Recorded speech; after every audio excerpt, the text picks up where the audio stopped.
9th സ്റ്റാൻഡേർഡിലെ prism എന്നുള്ള ചാപ്റ്ററിലെ മറ്റൊരു പ്രോബ്ലമാണ് പ്രോബ്ലം നമ്പർ 14. ഇത് പേജ് നമ്പർ 207 തേർഡ് പ്രോബ്ലമാണ്. പ്രോബ്ലം എങ്ങനെയാണ്? The base radii of two cylinders of the same height are in the ratio of 3:4. What is the ratio of their volumes? Okay, ഇപ്പോൾ രണ്ട് cylinder ഉണ്ട്. രണ്ട് സിലിണ്ടറിൻ്റെ റേഡിയസിൻ്റെ റേഷ്യോ 3:4 ആണ്. രണ്ടിൻ്റെ height എന്താണ്? സെയിം ആണ്. നമുക്ക് അങ്ങനെ എഴുതാം, റേഷ്യോ ഓഫ് റേഡിയസ് അല്ലേ, റേഡിയസിൻ്റെ റേഷ്യോ എന്താ? 3:4 ആണ്.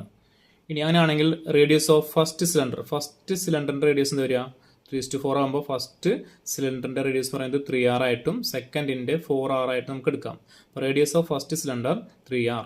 ഓക്കെ, ഇനി റേഡിയസ് ഓഫ് സെക്കൻഡ് സിലിണ്ടർ എന്ത് വരും? 4R.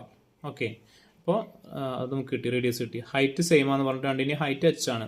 നമുക്ക് വോളിയം കണ്ടുപിടിക്കാം. വോളിയം ഓഫ് ഫസ്റ്റ് സിലിണ്ടറിൻ്റെ വോളിയം എന്താ വരിക? πr²h. സിലിണ്ടറിൻ്റെ വോളിയത്തിൻ്റെ ഇക്വേഷൻ എന്താണ്? πr²h ആണ്. പൈ ആർ എന്ന് പറയുന്നത് ഇവിടെ 3R ആണ്. അപ്പോൾ 3R² ഇൻറ്റു h കൊടുത്തു. ഓക്കെ, പൈ 3R² എന്ന് വരിക 9R² ഇൻറ്റു h. അപ്പോൾ എന്ത് വരും? 9πr²h എന്ന് കിട്ടും. അതായത് ഫസ്റ്റ് സിലിണ്ടറിൻ്റെ വോളിയം എന്ന് പറയുന്നത് 9πr²h. ഇതുപോലെ സെക്കൻഡ് സിലിണ്ടറിൻ്റെ വോളിയം കണ്ടുപിടിക്കുക. ഇക്വേഷൻ എന്താ? Volume of second cylinder equal to πr²h. Pi into radius പറഞ്ഞാൽ 4R ആണ്. 4R² into h. സെയിം ആയിട്ട് രണ്ടിലും നമുക്ക് h എന്ന് എടുക്കാം. പൈ ഇൻറ്റു 4R² എന്ന് പറയുമ്പോൾ 16R² ഇൻറ്റു h, 16πr²h. അതായത് ഫസ്റ്റ് സിലിണ്ടറിൻ്റെ വോളിയം എന്ന് പറയുന്നത് 9πr²ഉം സെക്കൻഡ് സിലിണ്ടറിൻ്റെ വോളിയം എന്ന് പറയുന്നത് 16πr² ആണ്. അങ്ങനെയാണെങ്കിൽ ആ വോളിയത്തിൻ്റെ റേഷ്യോ എന്താ വരിക? 9πr² is to 16πr². That is 9:16. Okay, ഇതാണ് ഇതിൻ്റെ ആൻസർ. ഇനി നമുക്കിത് ഇങ്ങനെ ഇത്രയും സ്റ്റെപ്പ് ചെയ്യേണ്ടതെന്ന് ജസ്റ്റ് ഒന്ന് ആലോചിച്ച് നോക്കി നോക്കാം.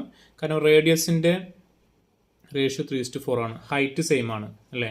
അങ്ങനെ വരുന്ന കേസിൽ ഹൈറ്റ് സെയിം ആണെങ്കിൽ റേഡിയസിൻ്റെ റേഷ്യോ തന്നിട്ടുണ്ടെങ്കിൽ രണ്ട് സിലിണ്ടറിൻ്റെ വോളിയം തമ്മിലുള്ള റേഷ്യോ എന്ന് പറയുന്നത് റേഡിയസിൻ്റെ റേഷ്യോയുടെ സ്ക്വയർ എടുത്താൽ മതി. ഇപ്പോൾ 9:4 അല്ലേ റേഡിയസിൻ്റെ റേഷ്യോ, അതിൻ്റെ സ്ക്വയർ എന്താ വരിക?